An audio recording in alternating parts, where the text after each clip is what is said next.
So, hello guys, welcome to Overwatch Positioning 101. Today we have a few learning objectives, so I'll be listing them out now. The first one will be you must be able to identify the optimal positioning based on your role. So that depends on whether you're playing a DPS role, support, or tank. Next will be will need to explain what is the tactical reasoning behind your positioning, meaning you should understand why you're doing what you're doing at any given time. And the last one will be you should be able to differentiate between good and bad positioning, meaning whether or not you are standing in the wrong place at the wrong time, which is why you are dying in the process. So, a little icebreaker. My name is Thomas. I am a DPS main now, I think. I don't know. I've played too many other roles. And I have played this game for about 700 hours, I think. Okay, who would like to go next? Okay. Apparently, all of us are doing it. Okay, Yeah. okay, so Ella goes first then. Ella goes Oh, first then. my name is Ella, and my main role is support, but I can flex to hit scan DPS. My Okay. time played is like 1,000 hours. Okay, did not know that. That's insane amount. Okay, thank you. Wait, I thought it was Um, like 800, bro. oh shit, when did that? Okay, you know what? It's fine. If you include my Smurf, it's like probably 1,200. You have more. Okay, moving on. Dumb. Yeah, moving on. All right. Yeah. So hi, I'm Dom. I have half of Ella's time, like 500, 600 hours, and I play pretty much all the roles equally bad. I don't think you're bad, but hey, thank you for introducing yourself. And So, a little ground rules before we start. So first, let's practice mutual respect. Let's not insult each other, call each other names, anything like that. Just basic human Of respect. course. Next will be no interrupting. When someone's explaining, try your best to just wait till they're finished and then maybe raise your hand or something and then add on if you want to or challenge it. It's up to you. Next, this is a safe space, so do not worry about anyone judging you or giving you like a negative experience. We'll try our best to keep this extremely nice and safe.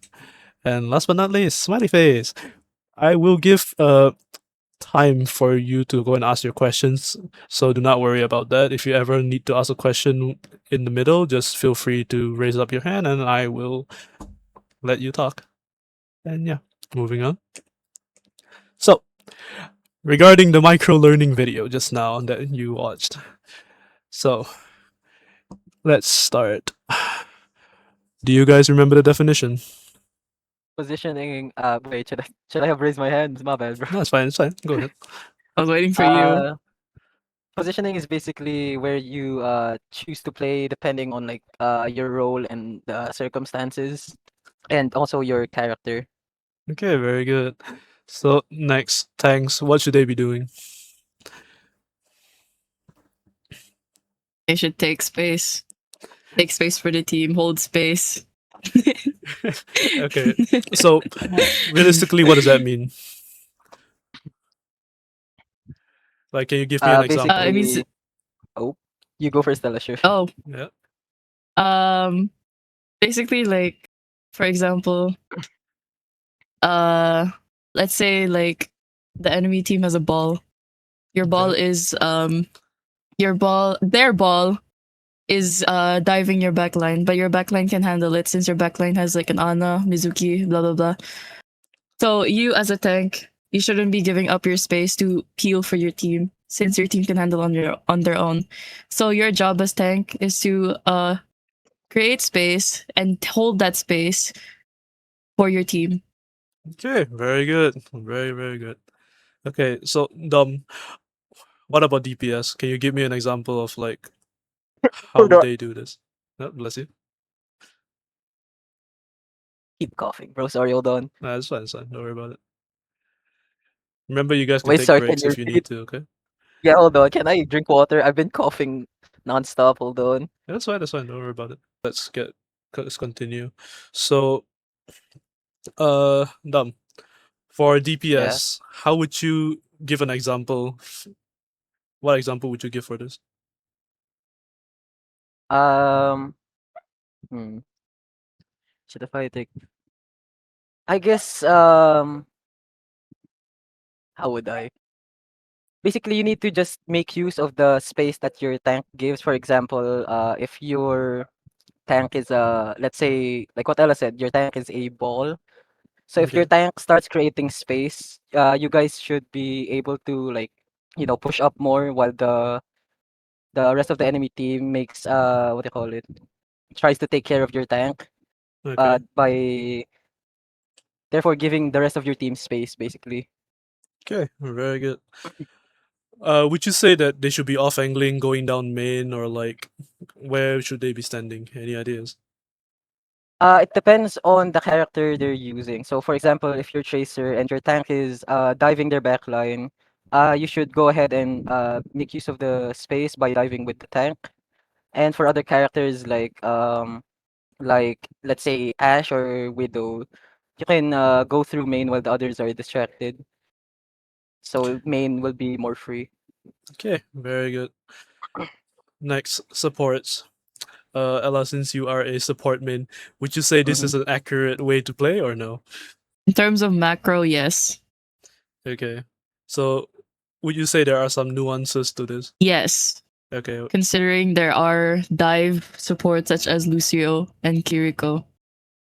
Okay. So, keep that in mind while we are moving forward, okay? So, does anyone remember what was the tip at the end of the video? 2 second tip. Sorry, 2 second cover tip. Yeah, you should always stay within like 2 counts or 2 seconds from any cover. Okay, very Yes. good. Proud of you guys. Next. So, this is a framework that I am somewhat proposing right now.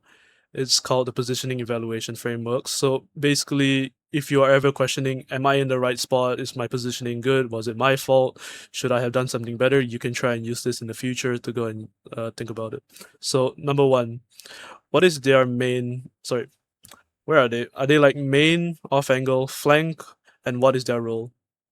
So, essentially, if let's say you are playing tank, you should be playing down main instead of going all on the flank, unless you are ball. You're going all the way on the flank and then you are just giving up so much space for free to the enemy team. Or let's say you're playing Mercy and you're flanking, you can't help your team, you can't position in a way that you are in line of sight of them. So that's probably not a good idea. Next would be line of sight. Like I said, can the Mercy see the team? Is it good? Or is it just cut off because they're standing behind a wall? And next, do they have the mobility and self-sustain to go and survive? So this typically applies to DPS characters like let's say Reaper, Soldier. These people have mobility and they can self-sustain through their healing in comparison to let's say Cassidy. He has low mobility and he cannot heal himself. And the last one is the 2 second rule. Like you said earlier, they should always be 2 seconds away from cover. And if let's say uh, you want to know if you're doing good or not, let's see if it hits either three of these four requirements. So this is just a loose guideline. If you feel like there are nuances to it, there always are. So just feel free to disagree. And okay, now application stage. So this is the first example, and we're focusing on the tank, specifically this one. So based on this, how would you evaluate it? So anybody want to go? Like basically just say where are they? Are they within line of sight? Do they have any type of mobility to keep them alive? And are they 2 seconds away Is this from a cover? question? I mean, is this a question? I have a question. Yeah, sir. Is the framework like about the enemy team's positioning or your positioning? Okay, so it is about your positioning. So this Oh, applies to okay. yourself. And you can use it to apply to other people if you want to, but this is primarily for yourself so that you can understand how you're playing. Oh, so they is like the character or yourself, basically. Yeah.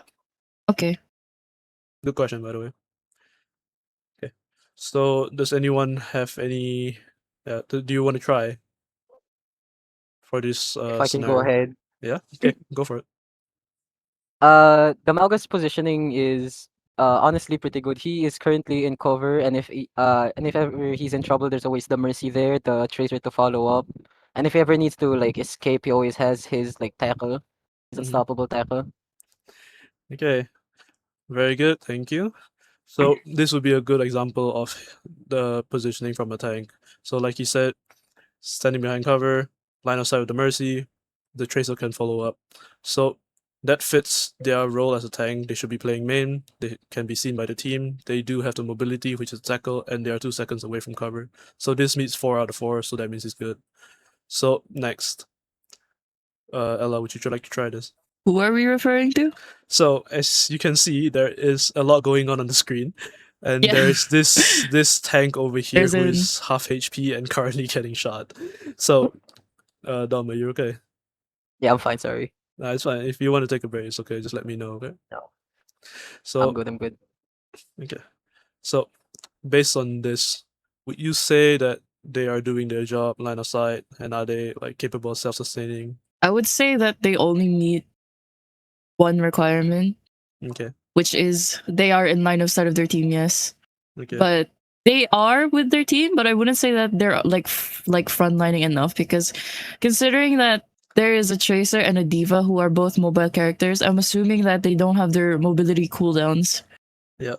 So, meaning they aren't able to use their ability to get out of their sticky situation, and they don't have cover. Very good observation. And considering that also, like they are getting shot by both, I'm assuming that they're getting shot by front and back. Yeah, it's really not a good positioning. Okay. They shouldn't even be in that spot. So like you said, very true. As a tank, you should not be here while the rest of your team is like directly behind you. You should be slightly more ahead. That way you're actually taking space rather than letting the enemy walk up onto you. And line of sight of the team, like you said, they can be seen, so that's a good thing. And mobility self-sustained, you are right. They used their mobility, and that's how they got here in the first. Oh, sorry. That's how they got here in the first place. This means if they were to get dived on, they will die because they cannot get out. And last 2-second Yes. rule, they are not 2 seconds away from cover because, as you can see, it's pretty far, and even then, the angle from here, you can still be shot. So this is a terrible spot to be in. Very good answer. Like you mentioned earlier, there is a time to be close to the team and time to not be. So would you say this is the right time to be close to the team or no? Considering that the team, well, both teams are very far away. From the looks of things here, it's a good flank, but both characters that the soldier is fighting have a higher damage output than him, and he pretty much has no like escape plan. Okay, very So good I'd answer. say this is bad positioning. Very good. So what do you think happened after this? Death. Yes. So, like you said, both of them have much higher damage output than him, and this guy has no escape plan. Considering that his escape plan was supposed to be going through here, which is completely cut off by the bastion. So that means even though he has mobility, it doesn't matter because there's no safe place to run to, and both of them can melt him down instantly. So 10 out of 10 response. Thank you. Next. So this is an example of I'm sorry, but I have to say this. Never do this. So this person, Dance, is currently here, while the rest of his teammates are here, and he has 3 enemy teammates here. So, would you say this is a classic example of bad positioning? 100%. Okay, 100%, absolutely. okay. So why would you say that? Because one, he's a Um, sniper. He has no exactly. mobility. Two, he may have line of sight, but before his teammate could push up to follow up on his like position, he is dead. Ergo, Okay. he doesn't really have line of sight. So, Okay. mobility, he has some mobility, which is his dash and climb, but it's not enough considering that there's 3 people high ground. 4, yes, they are in cover, but he can easily be dove on since there's a cat. So now moving on to support, which is Ella's main role. So would you say that in this situation, this is a good off angle from the Zenyatta? Yes, actually, I think. Yes. But I wouldn't push out first, considering that the rest of your team is far. Okay. Also, there are people behind. Okay. So I would say that it is like in general a good position if your spawn is clear. But as you can see, it's not. Okay. So, would you say that this is a nuanced situation in where it's actually a good off angle, but because your team is currently pinned in spawn, it has become from a good off angle to a terrible one? Yeah, pretty much, because if you reveal your position, the other team can just pinch you in there, considering you're so split from the team. Okay. So now let's Yes. focus a bit on Zenyatta's mobility. Does he have any mobility? Is he able to self-sustain? None at all. Okay. No, unless he has his ult. Okay. So does he have line of sight of the team? Um, No. no. Unless he goes out. Unless he backs Yeah. up. So this would be considered a bad positioning because one, although they're a support and they are off angling, they don't have line of sight of their team and they have no mobility. So although it hits 2 out of 4, it still does not consider good because Yeah. you know, the framework is actually Yes. working. Crazy.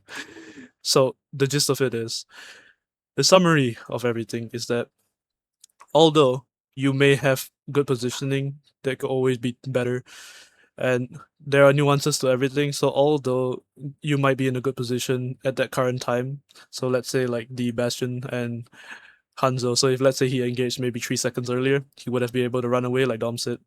But because of that, these nuances all matter. So let's have a little reflection, yeah? Um, what are 3 things have you guys learned today? 3 new things. Dom, would you like to start us off? Well, obviously there's the off angling, or like the definition of off angling. Even though I've been playing this game for, like I said, 600, around that, like 600 hours, I never knew what that meant. Um, Also, it's basically just shown me how off position or out of position I am usually when I'm like Kiriko or Ana, compared to like Lucio, who's literally just sticking with the team, Okay. and probably If you don't have one, it's okay. We can let Ella give hers. yeah. Okay, Ella, go ahead. I learned about nuance and the importance of context. Okay. That's an interesting takeaway, Because but yeah, go ahead. no, honestly, like this is also part of timing. I'm pretty sure because you mentioned earlier about the soldier high ground thing with the Bastion and the Hanzo. Yeah. If you engage like, did you say like if you engage 3 seconds earlier and then you just run away, you would have lived? Is that what you said? Yeah. Yeah, it was something like that. That is the importance of nuance and context and timing, Okay. especially when if you want to have good positioning. Okay, very good. Now what are things that you guys found interesting about this whole scenarios and like this training in general? For me, one for me would be the same thing as like Ella said, the nuances and everything, because things that could normally be good positioning, like that Zenyatta from earlier and that soldier, Mm-hmm. you could have made great plays and had great positioning under normal circumstances, but it just shows that what do you call it? Things aren't always gonna, what do you call it? Just because you're Hmm, in a good place, it is not gonna work out well because outside factors matter. Something like that. there you go. Yeah, exactly. Okay, very good. Ella, what do you find interesting? I mean, if you don't have one, it's okay. Wait. We can skip to the next one. Honestly, it's the same. My answer from earlier is the same answer from number 2. Honestly, that was the part that stuck to me the most. Okay, it's good to hear then. And now, since you have something that's sticking to you, I'm assuming both of you have questions. You still have like maybe 1 or 2 questions about something, so that will be for next time. Think about it. Maybe like write it down somewhere, and then we'll revisit it during our next session. So thank you very much for attending this. I really appreciate all of your input, all of your answers. It was very insightful for me as well. And yeah, look forward to doing this again. Thank you.